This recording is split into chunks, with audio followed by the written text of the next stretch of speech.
everyone, and welcome to the 88th episode of LA Rams Central. We're back. I'm Anthony. And I'm Eric. Sorry about the delay, guys. I know school got pretty hectic, but then the Rams started making moves, and when I heard that Robert Quinn was involved in the trade talks with Kansas City, I wanted to hold off because I had a gut feeling the Rams are going to trade him. And me and Eric were going to do the show today regardless, and then by hook and crook and happenstance, the best news of the week happened. So me and Eric will cover a few things today. We are going to go over the Browns, as we talked about before, what we would do if we were the Browns GM, and what moves we think they need to do. Eric wants to cover the Crapcago Bears, and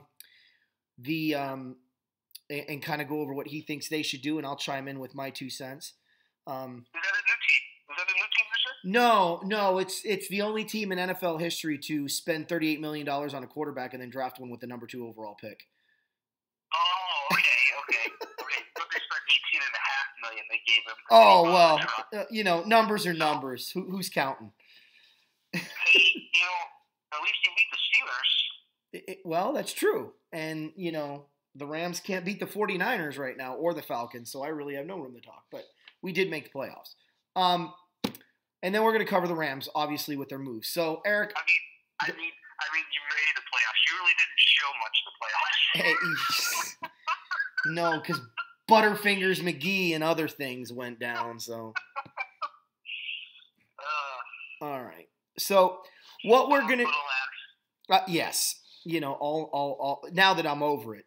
Look, I wanted to do the Browns first, but, these guys from Chicago, they like to monopolize everything. So he's like, I want to go first with the Browns. So I'm gonna let the Easy E go ahead and go first, and we'll see how close we are. So here's what you're doing. You're gonna first address free agency, and then we're only gonna cover the first round. They have the first and the 4th overall pick. So you could trade it, you could use it, whatever you're going to do. But I want to know what Eric Lewicki does in this position. And yes, you can have a plan B scenario too, another option, because I do. So Eric, take her away. All right, I just want to let everybody know I am going with the Browns on this because, well, this is LA Rams Central, and you should do the Rams, which is only fair. Right. So in that case, Cleveland has a lot of holes, okay?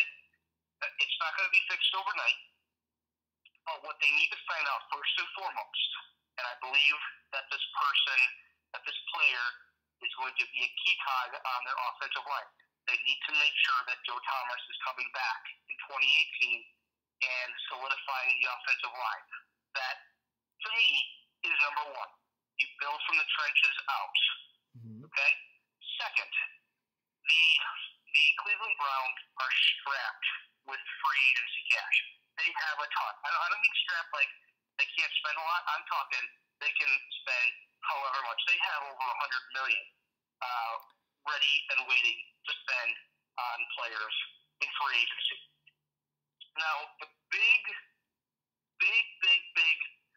question for the Cleveland Browns, Kirk Cousins. Do you spend the money to go after him? He's going to have his potential suitors. And if you guys remember me saying a few episodes back that I think the biggest sleeper team for Kirk Cousins is the Minnesota Vikings. Okay? So what I do if I'm Cleveland, I put my best offer out there. If he takes it, great. If he doesn't, listen, I'm not going to sweat losing Kirk Cousins. Okay? Can he be a difference maker? Yes. However, I can then know that I can go out and draft a quarterback and sign a bridge quarterback like a Josh McCown, who's been there, who knows the team, who knows the organization. So, my first thing, I go after Kirk Cousins. Whether he signs, that's a different story. But he's my number one target. Second, what I also do is I re-sign Josh Gordon. I know, say what you will about Josh Gordon. When he's on the field, he is a difference maker. And that's what the Cleveland Browns need. I would make sure that Josh Gordon is a Cleveland Brown for at least the next 4 to 5 years. Obviously, get him all the help that he needs to make sure he stays on the straight and narrow but he is one guy right there that I would go out and make sure that he is on my team so that there's a quarterback on my roster no matter who it is. Whether it's Cousins, whether it's a drafted quarterback, whether it's a bridge quarterback, that they have somebody to throw to. We've seen rookie quarterbacks have nobody to throw the ball to. Mitchell Trubisky comes to mind very easily. Mm-hmm. So, what else do I do? Well, I also re-sign my own guy. Re-sign Jason McCourty. Okay? He's a good player. I basically make sure that my offense and my defense are solidified before I go get those big playmakers to help me put us over the top to get us more than a win or two. Okay? Because that's what you're going for. You're looking at baby steps. You're not going to go out and go 10-6, 11-5. It's possible if you get the right guys, but you just want to make sure that you have what you need already there. Okay, and McCourty, he is 30 years old, so he has maybe a couple of good years left in him. Okay, and he is on that wrong side. But if you can get him cheap, absolutely. Between the $3 to $5 million mark, yes, absolutely, you do. And then I sign for depth, okay? Because there's going to be injuries that occur. I go and sign a backup quarterback, whether that's Josh McCown. Maybe I take a run at AJ McCarron, but I do bring him in and talk to him. But I do get backups in a lot of other positions to make sure that we are okay going forward, so that if anybody gets injured, that somebody can step in and you don't miss a beat. So put any type of names on it as far as backup play. If you want a pass rusher, the Bears just dump some guys. If you feel that they can stay healthy, go after a Willie Young, go after a Pernell McPhee, go after a Gerald Freeman. Okay, those are some of the guys that the Bears let go. Go after a Quentin Depps. And I'm saying because it's depth, and those guys obviously don't want to get on the field. I feel you sign a lot of free agents so they can start playing right away, and a lot of draft picks, sit on the bench first, depending on the position that you draft. But tell them what their role is coming in, how they can help the Cleveland Browns and the organization, and you be straight up front with them. It's a new regime in Cleveland. I know the owner's still the same, but John Dorsey has a ton of assets at his disposal. Free agency money and his draft picks. And that's what I would make sure that I do to make sure the Cleveland Browns get out of the 0-win column and into, 5, 6, 7, 8 wins. Okay. So the draft then. Okay, you ready to be blown away? Yeah, I want to know if it's like I'm going to do. All right. So, as you mentioned, the Browns hold picks 1 and 4. The fourth is from the Houston Texans that they traded up to get, Deshaun Watson? Yep. And so I'm going to go very unconventional here. If I'm the Browns, my pre-draft routine, I bring in everybody. I bring in Josh Allen. I bring in Josh Rosen. I bring in Sam Darnold. I bring in Mason Rudolph. I bring in Baker Mayfield. I bring in Saquon Barkley. I bring in the guard. His name escapes me for really quickly. I bring in the guard from Notre Dame. Yeah. That may be a top 10 pick. I bring in all playmakers. I bring in offensive, defensive line. I bring in Bradley Chubb. I bring in Calvin Ridley. I bring in as many people as I can because I'm not going to give away what I'm going to do. I'm not going to just sit here and be like, I'm going to bring in 3 quarterbacks and that's it. Yeah. No, that's not what I'm going to do. With the number 1 pick of the 2018 NFL Draft, the Cleveland Browns select Saquon Barkley, Penn State University running back. And I'll tell you why. Saquon Barkley is a difference maker. He is absolutely the best player in the draft. Now, you're going to throw a wrench into 2 other teams' draft. Okay? And maybe not actually one of them. However, you're going to make the New York Giants really consider what to take it to, whether it's a quarterback or whether they trade out to a quarterback needy team. Because you know the Giants want Barkley, you know the Giants want a quarterback. Well, if you bring in all 5 quarterbacks and you fall in love with 2 of them, okay, there's 2 that you know you can't mix with. And I'm not going to say a name, but out of those 5 that you bring in, those 2 that you fall in love with, they will be there at 4. Because the Giants will take somebody, and the Colts, you know, are not taking a quarterback with Andrew Luck on the roster. Yeah, but they may trade out. Because if they could, they absolutely could. But who's willing to sacrifice so much to get up to number 3, who's already down low?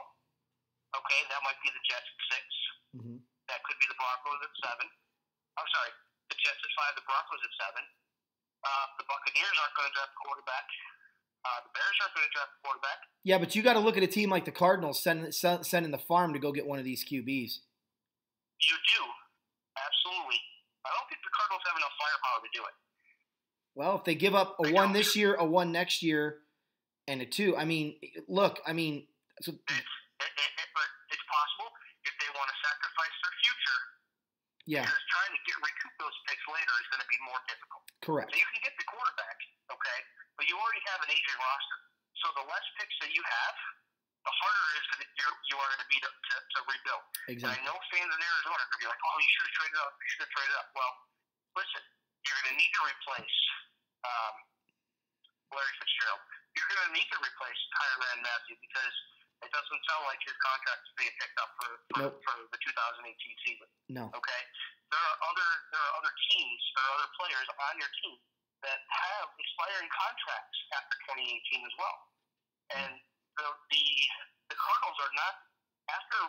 I honestly think this will be Larry Fitzgerald's last year, but then they don't have another top quality wide receiver on that team. John Brown isn't that great, but he's good. Right. Okay. I mean, I'll give you Brown, but there's not really that top quality guy who's going to go up and get the ball. I mean, No. Some guys are better at being a number 2, number 3 wide receiver than they are being a number 1 guy. But I go unconventional. A running back has never been selected with the number 1 pick in the draft in history, in NFL history. I take Saquon Barkley, and then I take my quarterback at number 4. Interesting. But maybe what I even do is explore a trade with Indianapolis because I feel that the Giants are the wild card for Barkley, and if they get Saquon Barkley, that Giants team is going to be tough. Yeah. However, I still am worried that the Giants are going to wait a little too long before they get Eli Manning's heir apparent. Yeah. Because he's 37 years old, and if they wait. If the Browns take a quarterback, and I'm not ready to say what quarterback should be taken number 1. I have an idea, and my idea is one of the 2 Joshes, like either Allen or Rosen, and I know that the Browns are looking at hand size. Obviously, you want a quarterback with foot size hands, grab the football. You know, he's not a Dante Culpepper and fumbles the ball every other snap. However, I think if you really want the difference maker, because Isaiah Crowell is gone as a free agent, that you go after Saquon Barkley. He's a home run threat. He'll open up a lot of the wide receiving routes and will catch out of the backfield as well. And then at number 4, maybe you take at number 4 you do take a quarterback. If you have to, maybe you get in line with the Colts and trade up before they're able to trade back to another QB team. Because you already have all that firepower. Yeah. You can throw them an extra pick or 2 and say, you know what, we want to move up to 3. We're going to take a quarterback. We want to make sure that the Jets or Broncos don't get in front of you or at your spot. And so this way, at 4, you can take your guy, which we believe is defensive end Bradley Chubb. So I've got scenario A, B, and C. Okay. Let's go with my scenario A with a move. What as a low-key Browns fan, I hope they do. Actually, that's more. I would be fine with any one of these first two options, but the third one wouldn't be a bad move either, and I'll say why in a minute. First of all, you got to go get Kirk Cousins, and you got to go after A.J. McCarron.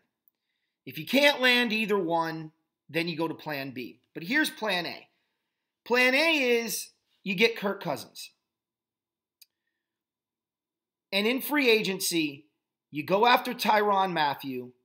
You move the kid from Michigan that you drafted last year back to corner. You go after Tremaine Johnson. You put him at the other corner. And then you kind of shift around your nickels and maybe try to find one to fill that safety position where you had the kid from Michigan.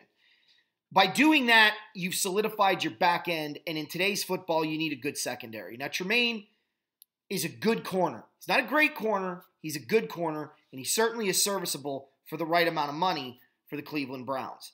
So I'd be spending my money on 3 positions in the free agent market. I agree with you with Gordon, by the way, re-signing him. I also think you need to utilize Corey Coleman a lot more than they are. Okay? He's a speedster. Well, they already do. He just keeps getting injured. Well, true. There is that. But if I learned anything from Isaac Bruce, it's get yourself a better trainer that knows how to get this guy healthy. Because he's got speed for days, and you could throw him on verts all day long and then use Gordon over the top, and you've got yourself a pretty good receiving core, right? Now, you lock down a quarterback that can throw the deep ball like Kirk Cousins, and I don't think there's anybody more accurate besides maybe Jared Goff with the deep ball than Kirk Cousins. You've got yourself the quarterback. You've got yourself the wide receivers. You've got yourself the back end of the defense covered, which is going to make your pass rush better. Then you can look at the draft and go, okay, what do we do from here? I love Duke Johnson. Is he a Saquon Barkley? No. But under scenario A, where you've got the quarterback, you've got the wide receivers, I agree. Scenario A is you get Barkley with the number 1 pick, and you pray like hell Josh Allen, or not Josh Allen, I'm sorry. You pray like hell that guard from Notre Dame is there. Because then you put him right next to Joe Thomas. And you've got a stout running back with a guard and tackle combination. And I'm telling you right now, Biano, the center for the Browns, he's not bad. So you've got yourself a center guard tackle combination that's going to be lights out. You've got yourself outside receivers. The Browns could be an 8-9 win team right then and there. As crazy as that sounds, you could be a winner almost immediately under this scenario, but you got to go spend the money. Now, let's say that the Browns don't get a quarterback. Let's say that Kirk Cousins goes to Minnesota and A.J. McCarron's like, no, you had a chance to get me, peace out, and you don't get your quarterback. I still think you do the back end of the defense in free agency like we talked about.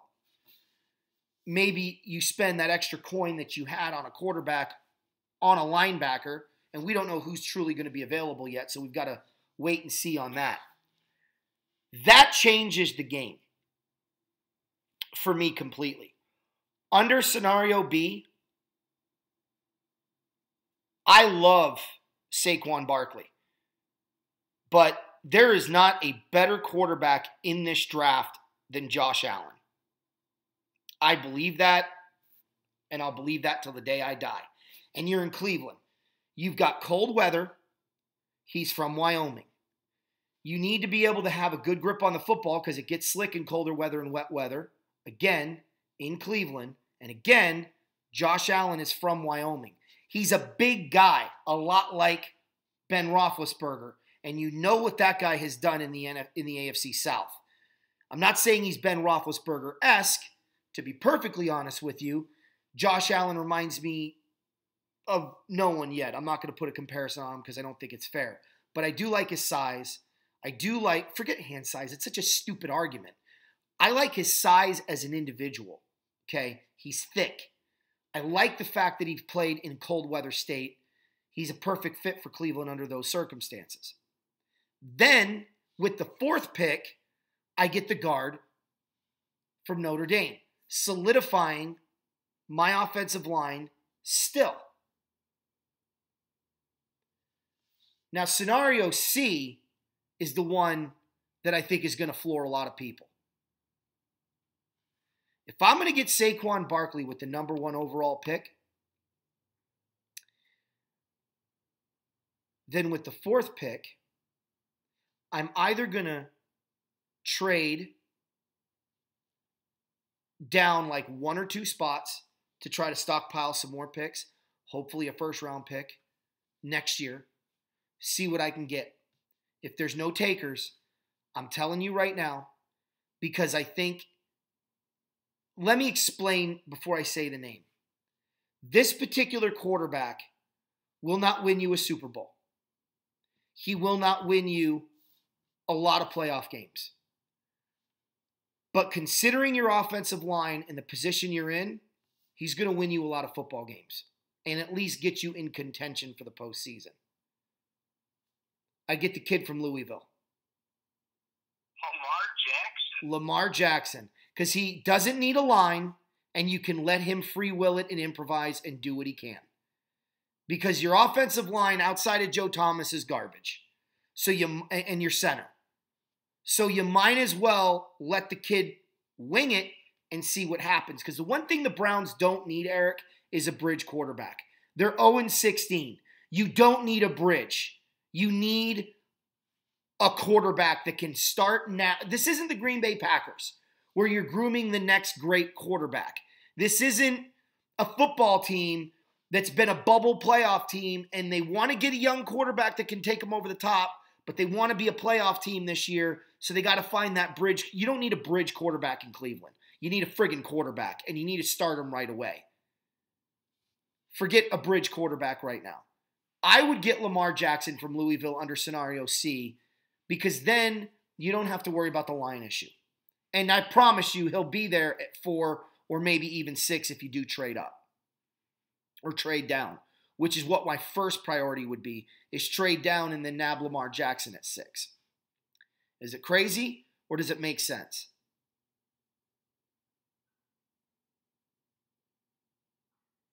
Your silence. Did I give you a heart attack? Well, no, because we're pretty much right on point with who we would take first overall. Yeah. Yeah. Now, like I said, I think you can get away with a Mason Rudolph at 6 or 7 instead of Lamar Jackson. I just like his mobility. He can run. Yeah, but he can't run like Lamar. Lamar is like Michael Vick and Randall Cunningham in one. Actually, because I'll tell you, because he's not accurate, and that's what bothers me. But I haven't seen a quarterback as elusive as Jackson since Steve Young in his younger days. That's what he really reminds me of. Minus the accuracy, because Young was at least an accurate passer. But I do like his mobility. Actually, he reminds me of a young Fran Tarkenton. I wasn't alive. I've seen footage. Fran Tarkenton was so erratic in the first 3 years of his playing career that the Vikings traded him to the Giants, and the Giants were like, this guy's garbage, and they traded him back to Minnesota. But he was a scrambling Fran, but he had no accuracy. And then he developed it over time. And that's what Jackson reminds me of. And if that guy does take off, he can outrun most of the field. That's the difference for me. I'm looking at him going, well, he'll help me win right now. And that gives me some time to find that actual quarterback, unless he totally blows the doors off the place and impresses everybody and is the guy for a while. Because I do believe Randall Cunningham was a franchise quarterback. I do believe Warren Moon was a franchise quarterback. Now, this guy is nothing like either one of them. But what they were is they were people that surprised. When the Eagles got Randall Cunningham, they didn't expect him to be the piece that he became. When the Vikings traded for Warren Moon, they thought they were getting a washed-up quarterback, not somebody that was going to lead them to the postseason. So, I think he could surprise you and be capable. But that's what I would do if I was the Browns. I really, though, if I don't get Cousins or A.J. McCarron, I'm not messing around. I'm getting Josh Allen right then and there. Like, That's my guy, and I'm not playing games because I can't afford it anymore. And I do like Duke Johnson, and I think Duke Johnson could be more than a good starter if given the opportunity to play every down. But is he a Saquon Barkley? No. But I'm willing to lose Saquon for the sake of Josh Allen than I am willing to lose Josh Allen for the sake of Saquon. Like, that's not okay in my book, especially when you got Duke Johnson II sitting right behind you in your locker room. Now, I'm not saying he's of that caliber, but 1,000-yard rusher's a 1,000-yard rusher, right? Right. Especially when you got a passer with an arm like Allen does. Okay, so let's switch gears and let's jump to the Chicago. Well, Go ahead. I do want to say to everybody, I apologize for the name. It's slippy, but it's Quentin Nelson, the guard from Notre Dame that we keep saying, the guard from Notre Dame. So we can now put a name to who we're talking about. So Quentin Nelson, supposed to be one of the top linemen in the draft. Yeah, he's unbelievable. All right, so Eric, the Chicago Bears. Where do you go? Let's first start in free agency. Now, I think the first thing we all can agree on is you need to go out and you need to sign Josh Glennon, right? That's got to be no. I'm sorry, who? Glennon? Josh Glennon? Did you say? No, I didn't say that at all. I did not screw his name up. Mike Glennon. I said Mike. Yeah. That was an $18.5 million one-year mistake, if I've ever seen one. Yeah, no kidding. Anyways, okay, so the Bears have a lot of cash and free agency to play with as well. Okay, not as much as the Browns, but they are a top 5 team with a lot of cash. Second, the Bears have 40 guys under contract right now. 40. That is the least amount in the NFL at this time. So, do you go for star power or do you go for quantity over quality? Well, if you're the Chicago Bears, you kind of got to do both.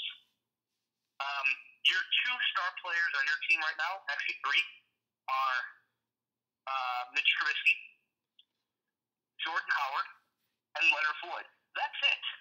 Other teams have 5 or more. Okay? Even the Browns had star power on their team. They just couldn't get a win.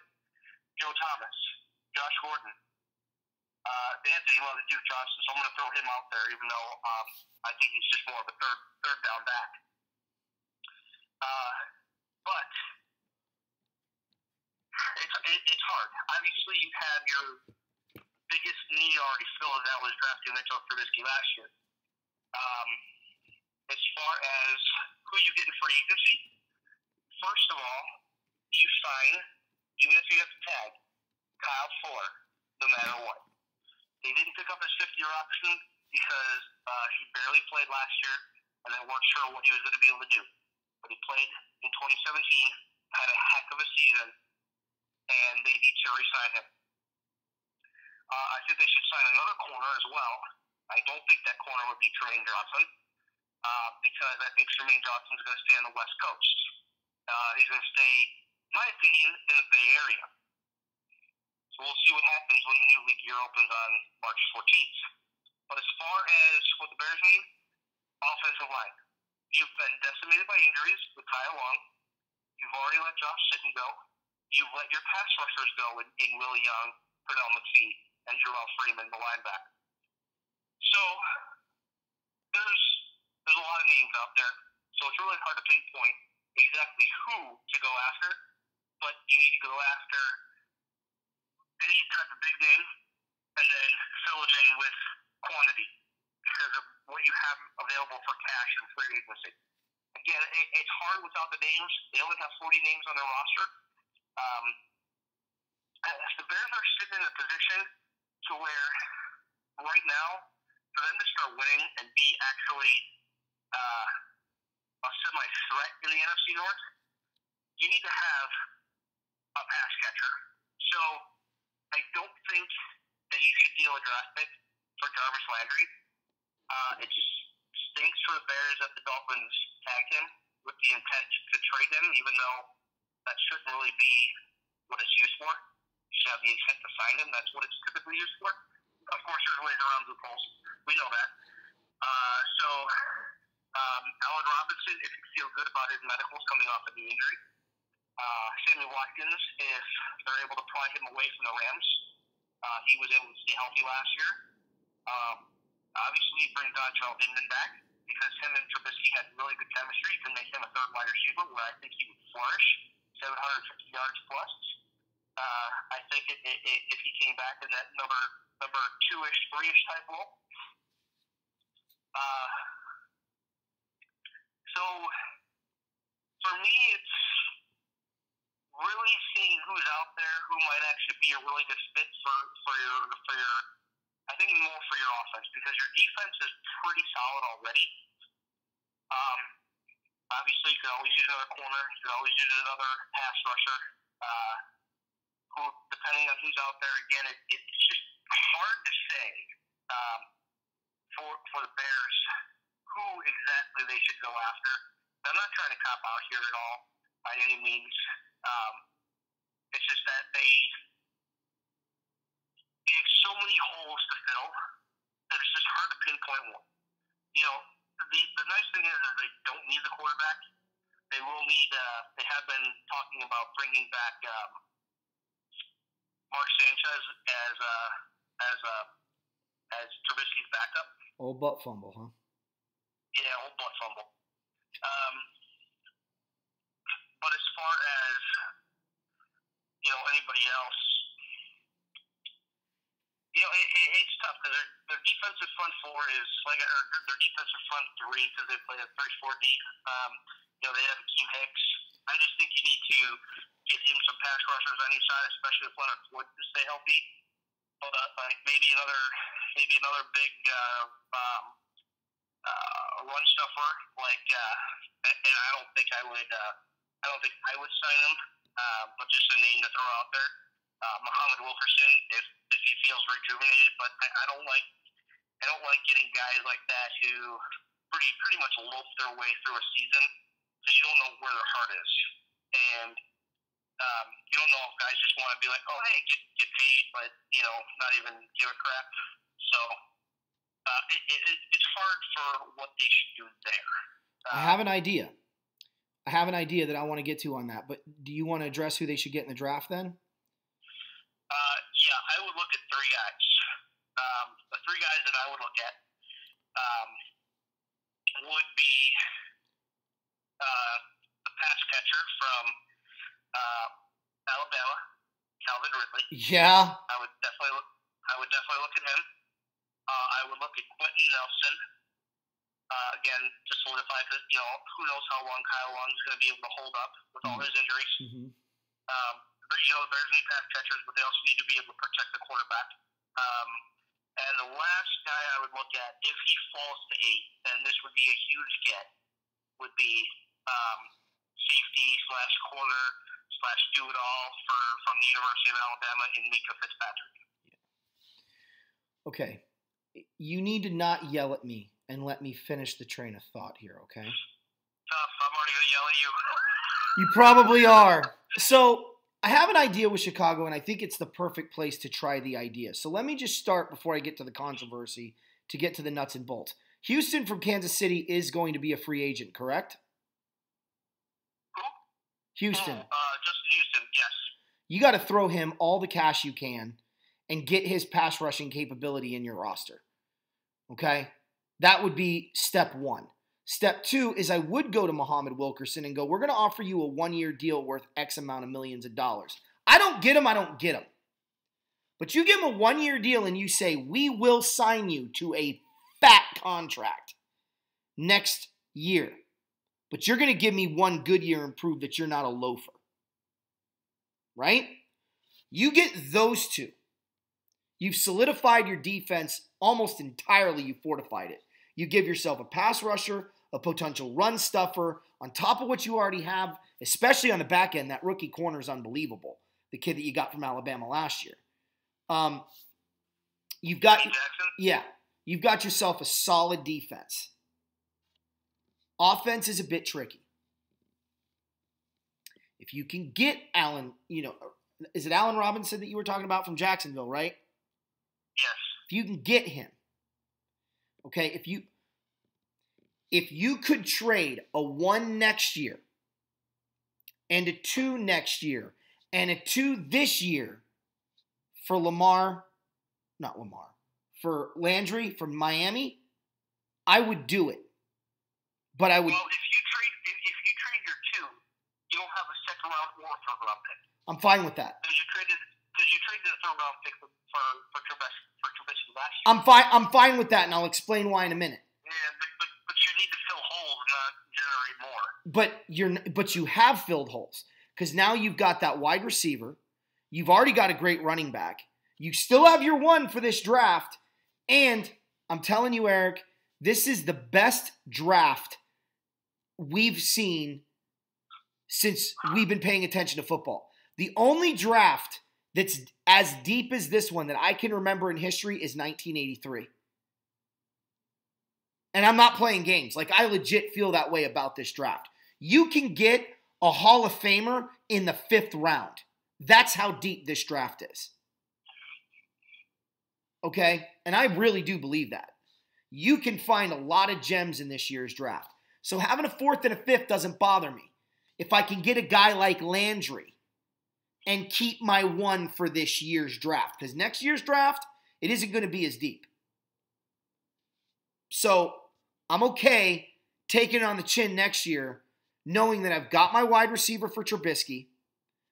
I've got my defense set. I've already got my running back. And now, with the 4th pick in the draft, sorry, I'm back on Cleveland. Now with my pick that the Bears are sitting at, provided he's there, you can get either the guard or tackle from Notre Dame. They're both first-round caliber.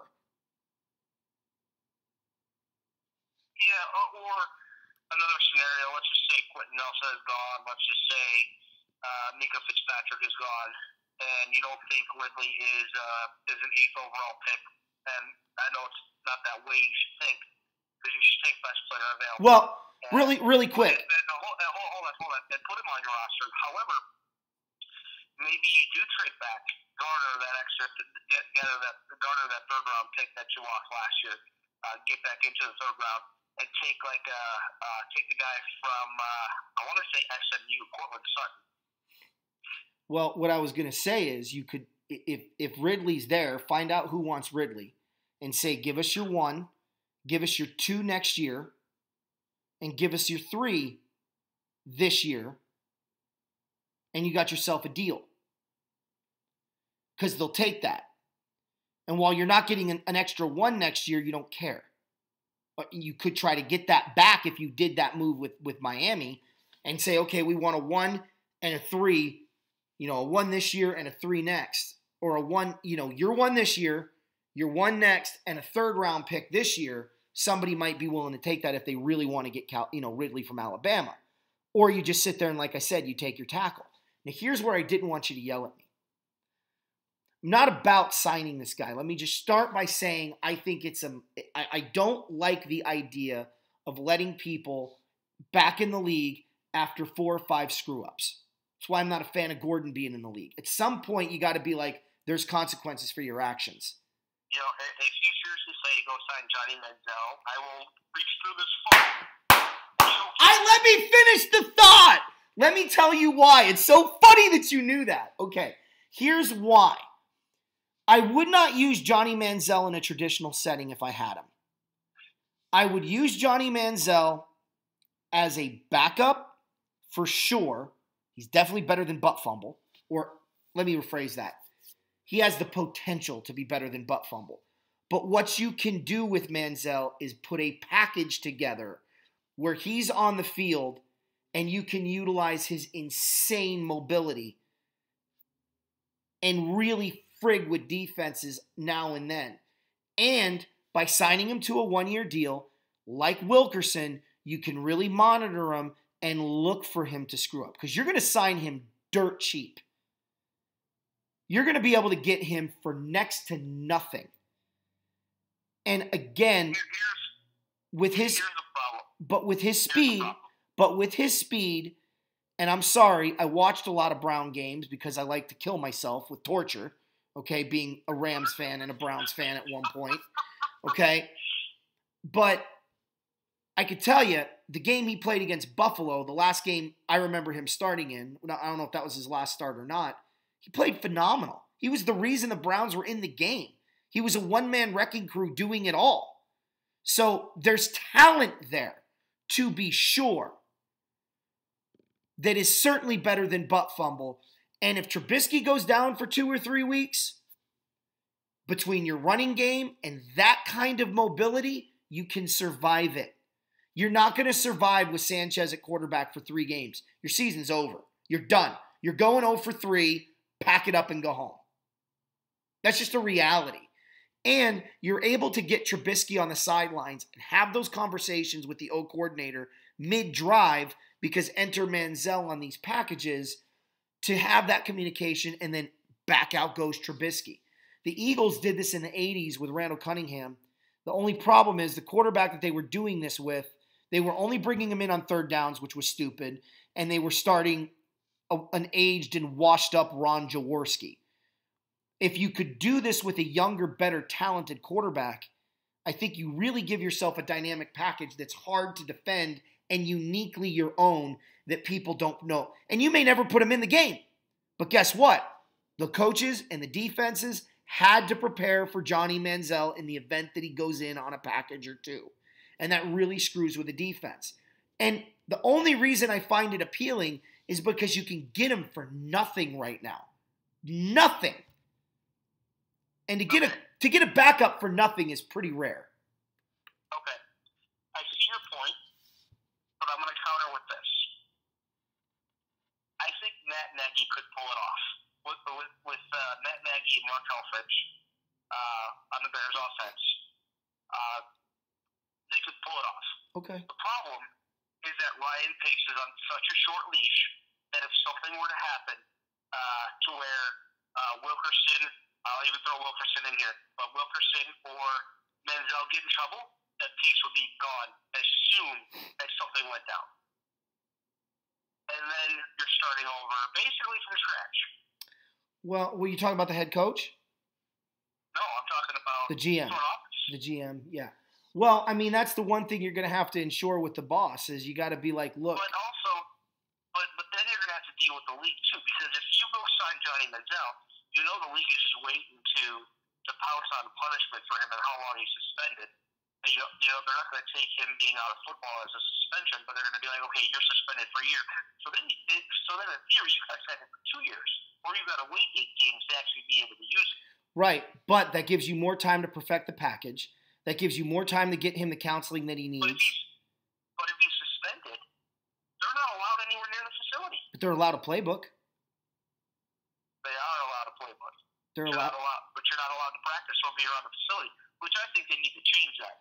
Because the best place for you to be is actually with your teammates here, right, out there getting them into trouble. I don't disagree with that at all, but unfortunately that's not the policy. But what you do is you go, okay, Johnny, here's your package, know it front and back. And that's the beautiful thing, too. You sign him to a 1-year deal, right, like you did Wilkerson. So Johnny Manziel comes back from an 8-game suspension, and if he looks like he hasn't been studying that playbook or he doesn't even know anything about it after 8 weeks, you sit there and tell Johnny, you're done. You're done, and we're going to tell everyone why you're done. So you put the fear of God in him that he better know that playbook, because you're talking 10 plays. Maybe at the most 10 plays, 3 formations, so a grand total of 30 plays. 10 plays out of each formation is 30, right? And you tell Johnny you got 8 weeks to know 30 plays. And if you come back to this facility not knowing any of them like the back of your hand, we're going to tell everyone that you're lazy, that you didn't study, and you didn't apply yourself to a playbook when you had all that time. And you give him a shot. He's either going to screw it up right then and there, or he's going to come prepared, and you've got a package now that you can incorporate and practice with the other team. And in the meantime, you can use maybe some of these other backup third-string quarterbacks, whatever, as Johnny Manziel-esque, so you're still practicing it so when he comes in. I'm not saying it's not a risk, but you've got money to burn, and there's a statement out there that this is the worst free agent pool we've seen in a long, long time. And I completely, A, disagree with that because we don't know what the free agent pool actually is. And B, I think it's stupid because when you've got people like potentially Honey Badger, Tremaine Johnson, Houston, you know, the quarterbacks that are out there like A.J. McCarron, and then you've got potential highway robbery deals in guys like Johnny Manziel and Muhammad Wilkerson. No, this is a pretty good draft. This is a pretty good free agent pool. And I just think it would be a smart move by the Bears. But again, it would only be smart if it worked. But, and I understand what you're saying about being on a short leash and why the Bears might not pull it. And I don't know if I would pull it if I was the Bears GM after the stunt that I pulled with Glennon. But, man, it would really help your football team if it worked. But the apropos statement in that entire sentence was the word if. And if frogs had wings, they wouldn't bump their butts when they hop. So we know how well that works. But it's interesting. Am I crazy, or do you see the logic? You're crazy, because I would never entertain that such a thing. So if I was a head coach and came up to you with this crazy idea, you tell me to get the hell out of your office. In so many words, yeah. Yeah, that's okay. Well, let's go to the Rams, because this is really the moment of the hour. So, first of all, Eric, before I get into the Rams, this year's free agency pool, are you excited for it, or do you think it's the most awful one you've ever seen? Oh, I think there's potential. You just got to find the right person and get them the right deal. Cause, I mean, free agency, you're overpaying for everybody. But, the Rams didn't have to tag Tremaine Johnson and spend a ton of money where they didn't need to. So they traded a second and fourth round pick for Marcus Peters. Right. Okay, sure. I'll take that trade any day over signing a guy to how much was the franchise tag for? It's right. And I'm sorry, but I don't like Tremaine Johnson. I've never liked Tremaine Johnson. You guys that watch LA Rams Central know I've always been very critical of Tremaine Johnson. I've said he's an average to good cornerback. He is not a shutdown corner, and he certainly ain't worth number one money. Now, I'll tell you, this move with Marcus Peters, when I found out about this, I had a student come in. Andrew, I know you're a fan. I know you watch. I'm giving you props here. This kid, Andrew Reyes, comes into my room. He's one of my former students, and he's like, did you hear who the Rams signed? And I'm like, or traded for? And I'm like, no. Who did the Rams trade for? Thinking he's going to give me some, giant player that he knows really well that no one cares about. And he's like, Marcus Peters. And I'm like, shut the hell up. Don't even play games with me right now. And he's like, no, I'm serious. Look. So I went on my mobile, because at the time I didn't have my phone. It was a Verizon situation. Verizon's great, but this store on Val Vista and Warner is horrendous. But, so I didn't really have NFL available. So I had to go on Google, and I'm like, oh my God, Marcus Peters from the Chiefs? I was so happy, because for the first time, I'm going to say it, since Todd Light, if you're a young Ram fan, you don't know who that name is, I get it. But for the first time since Todd Light, the Rams have a shutdown corner. And I'm like, oh, thank God. With Kayvon Webster, it was such a great move. And to only give up a fourth and a second next year for that type of talent. And I love all the talk, well, he's a problem he's not a problem off the field. He threw a flag when the refs had thrown 19 of them inside the 5-yard line the last 4 minutes of the game. There was 10 penalties inside a 1-minute span inside the 10-yard line against the Jets. I'd have thrown the flag. And then your coach comes out and escorts you to the locker room. What do you think? I'm thinking I just got ejected, right? So the Chiefs completely blew that situation, having the gosh darn coach escort him to the locker room. And then, oh, by the way, you weren't suspended. And then the guy comes back. He apologizes. He gets a pick, a fumble recovery, and a forced fumble. And 5 tackles in the game that he comes back in after being suspended. In a big game that the Chiefs needed to win. The guy's never been an issue off the field. And I've never heard him being an issue off the field. The only issue I heard with Marcus Peters was this year on that flag incident and what transpired afterwards. Now, maybe he's hard to get along with, but you know what? I don't even think that's true. Because he had nothing negative to say about Andy Reid. What I think happened in Kansas City, between you, me, and the wall, Eric, and the fans listening, this is what I think happened in Kansas City. They went to Andy Reid, and they said, Andy, you haven't won a playoff game. You fell apart at the end of the year. Your system isn't working. Get rid of Alex Smith. Destroy the defense because it's costing us too much money. so we have cash to burn, and let's rebuild. That's what happened in Kansas City. And it was a real easy excuse to tell the Chief fans, oh, Marcus Peters is a problem off the field. You remember when he didn't do this off the field? You remember when he didn't do that? We're not going to tell you what he did off the field because it was all inside the locker room. He was a problem inside the locker room. That's it. He was a problem inside the locker room. Marcus Peters has never been a problem off the field. I never heard it. Have you? Not in a way where, he's causing trouble to where the league is like ready to suspend him. But, I know he's had his run in coaches, but nothing that can't be solved with a heck of a defensive coordinator like Wade Phillips. Right. So you get yourself the lockdown corner. Now, the next move that the Rams did, we'll get into in a minute. But I want you to give your Marcus Peters spin and your opinion on the trade. My opinion is between Kayvon Webster, LaMarcus Joyner, John Johnson III, you've got, in my opinion, the best secondary in the NFC. In the NFC. Maybe the entire NFL. And the only one that's even close right now to the Rams is Minnesota. I'm going to say it. That's what Marcus Peters just did to this Rams secondary. So, your take on the trade, because obviously I'm ecstatic. Okay, so I found out, and I was like, all I saw was, Marcus Peters traded, and then I had to kind of keep scrolling and see who he was traded to. And when I found out he was traded to Rams, I was like, seriously? I'm like, well, this just solidified Tremaine Johnson not coming back, which a lot of people already suspected that the Rams wouldn't re-sign or franchise him.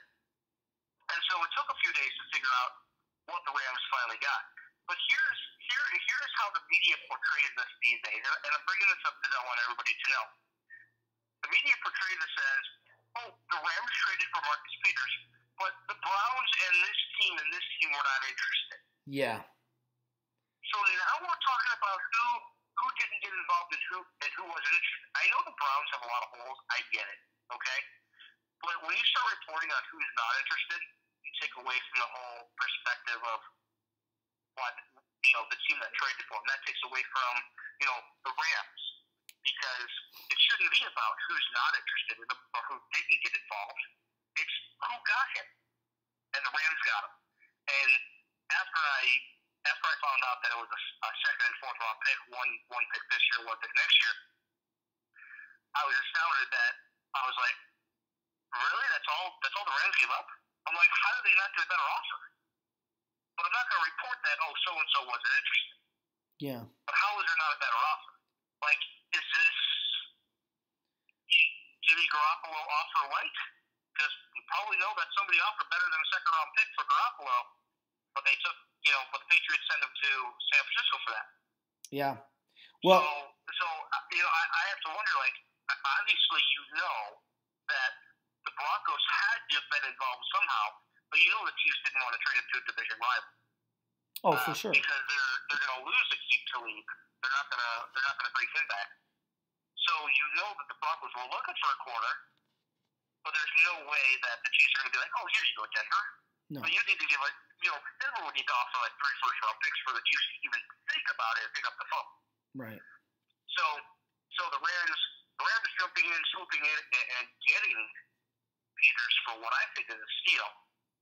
Now the Rams have to do what's right, lock up their own guy first before even entertaining an extension for Marcus Peters if they choose to go that route. Yeah. And we know that the Rams are flush with cash. Yeah. And we'll get to that. We'll get to that other move that you want to talk about as well. But Donald is their number one priority. Right. And I'll tell you what I heard about that in a minute. For those that might not have heard. First of all, CNN. I'm sorry, ESPN. I really don't know the difference. They're both fake news. And an example of that would simply be this recent situation with Miller in U of A, where they may have fabricated an entire story about NCAA coaches paying players. Because I heard they had FBI tapes and big-time coaches were going to go down And then the only name they mentioned was U of A's Miller, who I wouldn't consider a big-time coach. He's a good coach. But when you say big-time, I'm thinking North Carolina, Duke, perhaps, maybe Kentucky, maybe Bill Self. I'm thinking big-time coaches. I'm not thinking Miller from U of A. So I heard that from ESPN. I heard ESPN say that, there really wasn't anybody interested in Marcus Peters. Well, let me tell you what that does for the Rams. That ensures that Marcus Peters is going to be in the Pro Bowl this year. That ensures that Marcus Peters will probably lead the league in takeovers. Because if I'm a Pro Bowl caliber corner and no one wanted me but the Rams, I'm giving everything I got to that organization, right? But here's what actually happened. According to the NFL Network, which I can't believe they're definitely better than ESPN. The NFL Network reported that Marcus Peters wanted to go to the Rams. He wanted to go to the Rams. So there were other teams that were interested, but they basically, because again, the relationship with Marcus Peters wasn't bad, they said, look, we kind of did you dirty by saying you're a problem off the field to get the fans off our back, to get rid of you. So where would you like to go? These are your options. And he chose the Rams, so they took the Ram deal. That's what I think actually went down. Or something to that degree where they were like, well, we've got these three teams, and Marcus Peters could have easily put the kibosh and said, I refuse to play for them if you send me there. Well, I don't care if you have a first-round pick and a third-round pick this year for Marcus Peters. If he's not willing to play for the team that you're going to send him to, who's going to make that trade? So there's got to be some buy-in on Peters' part. And everything that the network has reported said that Marcus Peters wanted to go to the Rams. And if you watch the interview with Marcus Peters, you could tell he knew what he was doing. He mentioned Cooper Kupp by name. He mentioned Robert Woods by name. He mentioned guys on the Rams. He clearly knows who they are, and he hasn't played them in his entire career. He hasn't played the Rams at all. Because his rookie year was, 3 years ago? He's only a 3-year player, right? Is he older than that? Peters. How many years has he been in the league? Good question. I'm actually looking that up right Yeah, now. look it up. I think it's only 3 years. This is going to be his 4th year in the league. Fourth season. Yeah, this is going to be his 4th season? Yes. Yeah, so he's never played the Rams. So he would have no way of knowing who the Ram players are. He hasn't even looked at film on them. He's going into his 4th season. He's going into his 4th season. Yeah, that's what I thought. So they're playing the Rams this year.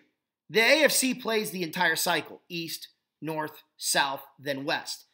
Marcus Peters has never played the Rams. So the fact that he knows these guys tells you, A, he was paying attention this year, and B, he did his homework. He knew who he wanted to go to.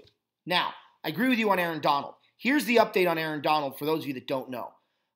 The Rams have a plan in place for Aaron Donald. They are ready to sign Aaron Donald. They have a package of money ready for him.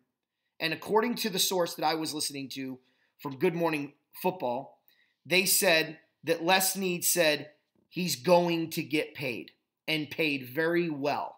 So Donald is signed. It's a matter of whether they get the deal done when the league year starts or after free agency.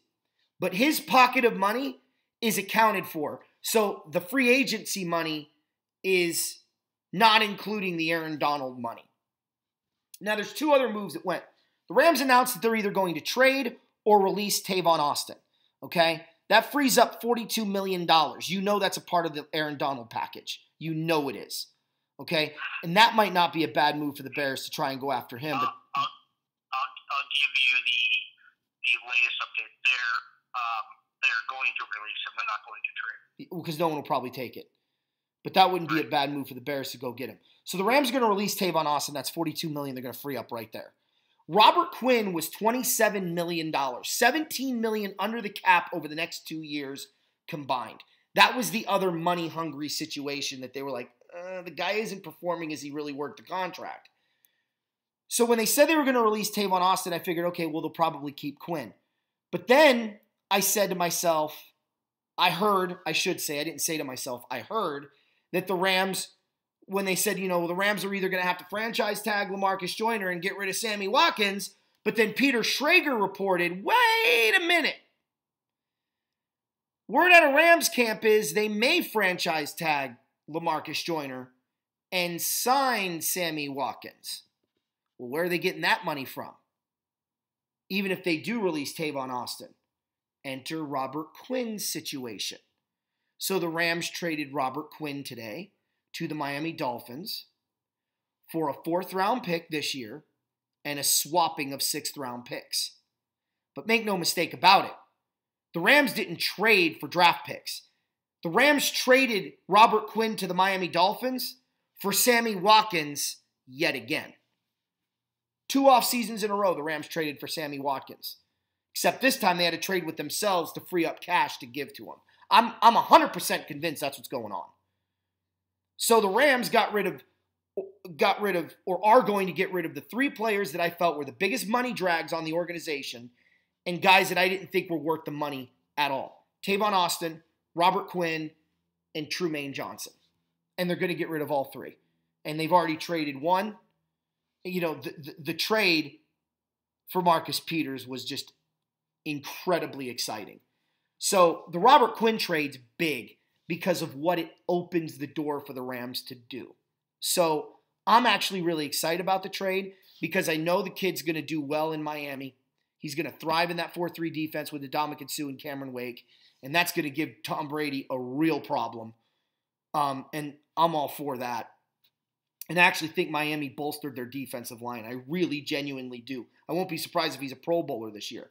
He just doesn't fit Wade Phillips' system. And with his back history, he's just too much of a concern and a liability for the amount of money that he's going to fork out. I'm a big fan of Longacre. I think the Rams could promote with Longacre. But with Marcus Peters, maybe Marcus Peters is going to be like, hey, let's get Houston. He's used to playing outside linebacker.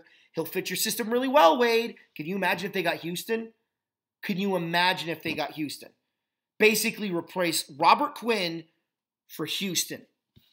Dude, I'm buying Super Bowl tickets if that happens because I know the Rams are going. Because that defense is not going to get scored on.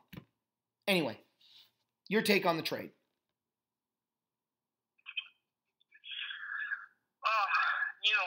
Trading Robert Quinn, he had a decent year last year, 8.5 sacks, played 16 games for the first time in 3 years.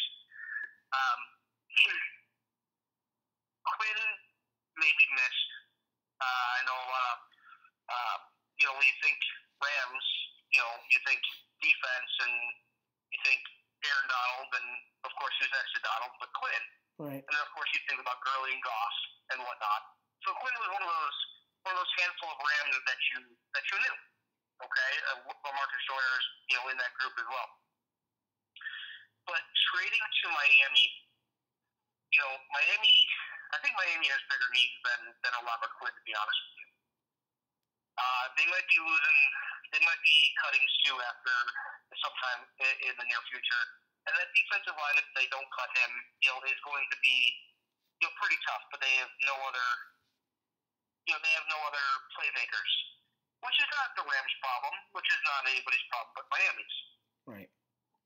From the Rams' perspective, when you free up money like that, and you know that you have a defensive tackle that you need to pay, that's all that matters. I expect Aaron Donald to sign one of the richest contracts in the history of the NFL here in the next month or two, if not sooner, but also leave enough money for the Rams to go out, splurge in free agency, and pick the guy that they want in the draft. Obviously, you're a lot of draft money, but to be able to fill those holes. Because if you're up front with Donald, and I think the Rams have been, and it's the reason why he didn't hold out longer. Yeah. Play this year, be a force, let's go to the playoffs, let's get a taste. We're going to take care of you, and we will do what we can to get you what you want. I'm not sure how many players would actually take that to heart and be like, okay, they're going to take care of me. Because what do players do? They look out for me first. Right. If that were true with Donald, and you could tell it wasn't, but if it were true with Donald, he would have held out throughout the whole season. Oh, yeah. He would have. Or longer than 2 games, maybe half the year. So however many years it needs to get you that 1 year closer to free agency, okay? Because you need like 6 or 8 games under your belt for that season to count as a full year in the league for you. So the Rams did right by talking Donald out of his holdout, and they're going to reward him, and I think that it's going to be very handsomely. Obviously, they're not going to screw him over by saying, hey, we're going to offer you $10 million for 3 years and take it or leave it type of thing. They're not going to do that. But to free up the cash to get Marcus Peters, to trade Robert Quinn, to trade Aaron Donald, you can see where the Rams' focus is currently. And that is on the defense. Get the shutdown corner, get your best lineman, D lineman paid, free up the cash to be able to do it. Let go Tavon Austin, free up however much that'll free up, and just go get it and be like, listen, we want to offer you this. This is our plan. How we're going to go about offering you this is that we want to sign these guys here, or at least offer these to them, and we want to get back to the playoffs further than what we did last year. And if Donald is on board, he's going to be like, where's the dotted line? Yeah. So they're bold moves, getting Peters, and there's cap-saving moves in trading Quinn. So they're just trying to balance that out to be able to say, here you go, Aaron Donald. Here's basically a blank check. Yeah. And I'll tell you right now, I don't use this term loosely. I only use this comparison once because I legitimately thought Ndamukong Suh was going to be the next Mean Joe Green.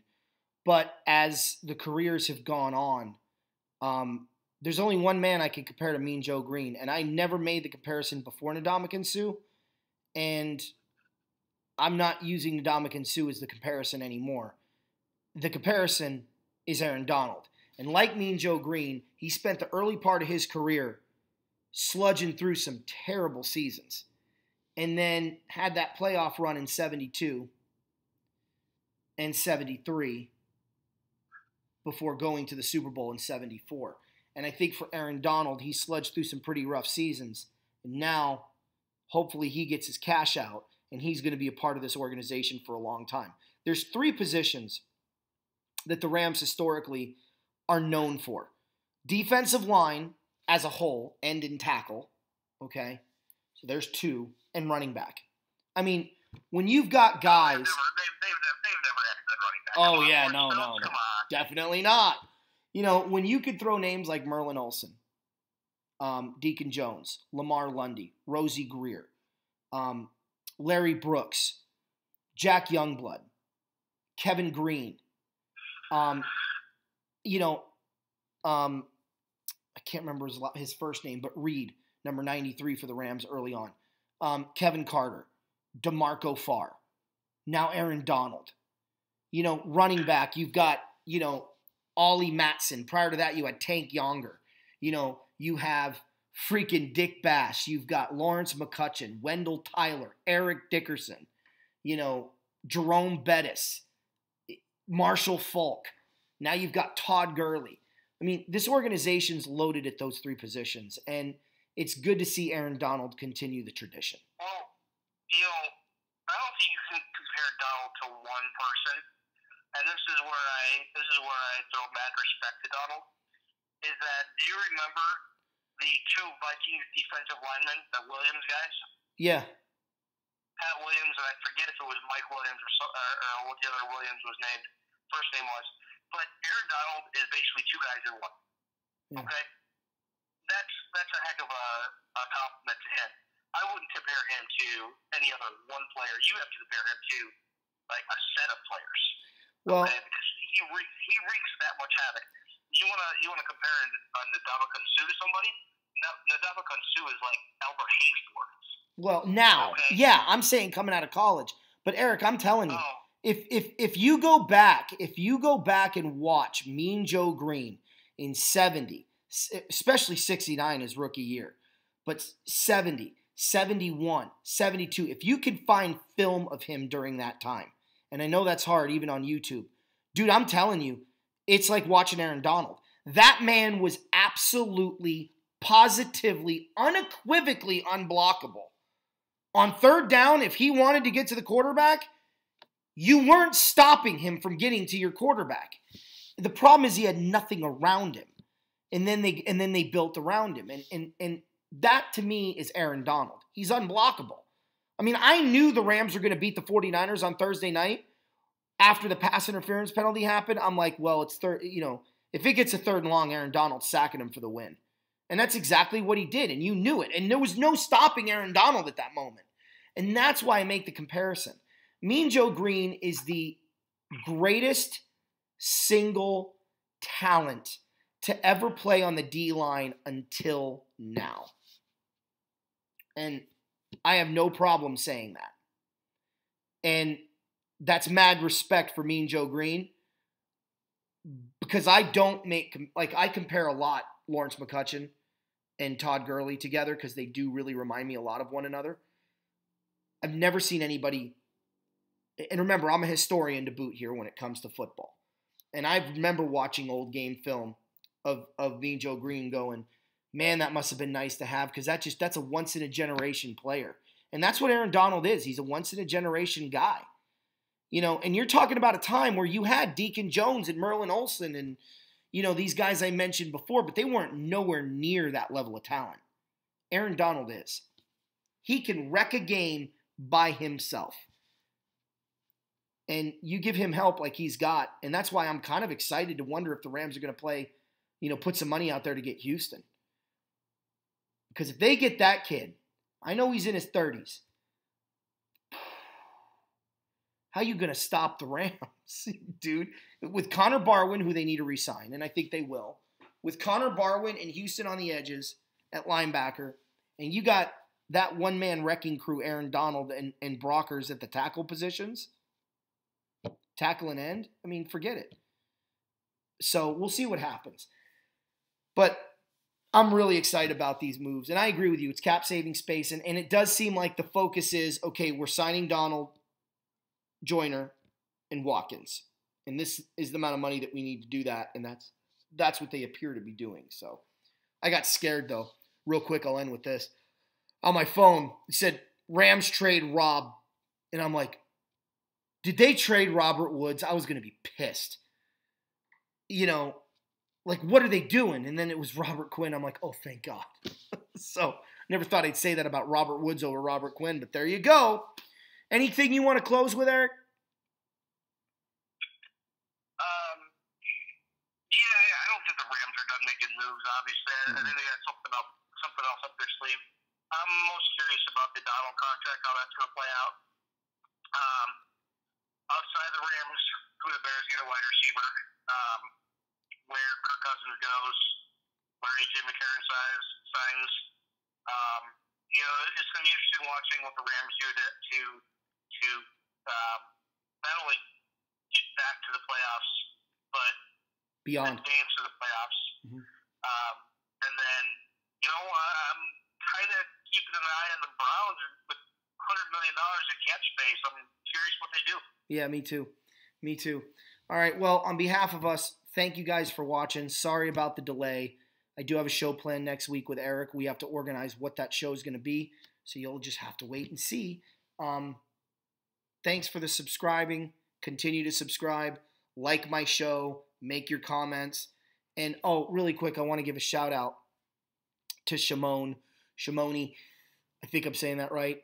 She replied on our last video, Eric, just recently today saying, hope everything's okay. I know you've been busy, but, just want to make sure everything's okay. I honestly, I think she's got to be the sweetest subscriber in the history of mankind. So thank you for your concern. No, we're fine. Just like I said in my response to you, when the Peters trade happened, I figured that there might be some more coming down the pike. And I didn't expect this, but then today's news broke, so we kind of held off a little bit until this evening. So thank you for your concern, though. We're fine. One other thing I want to add before you end. Mm-hmm. Go. I want to give a shout out and prayers out to the Jim Kelly and his family. Yeah. His oral cancer has returned, and hoping he beats it again. Jim Kelly is one of those heck of a quarterbacks out of that 83 football class that we had talked about earlier. Yeah, taking my hat off on that one. That's good. My hair's a mess, too. Yeah, I'm going to be doing a prayer for their family tonight. I hate to see that. Okay, well, hopefully he does beat it. I think if anybody can beat it twice, it's him. Thanks, guys, for watching. We'll be back next week, and go Rams!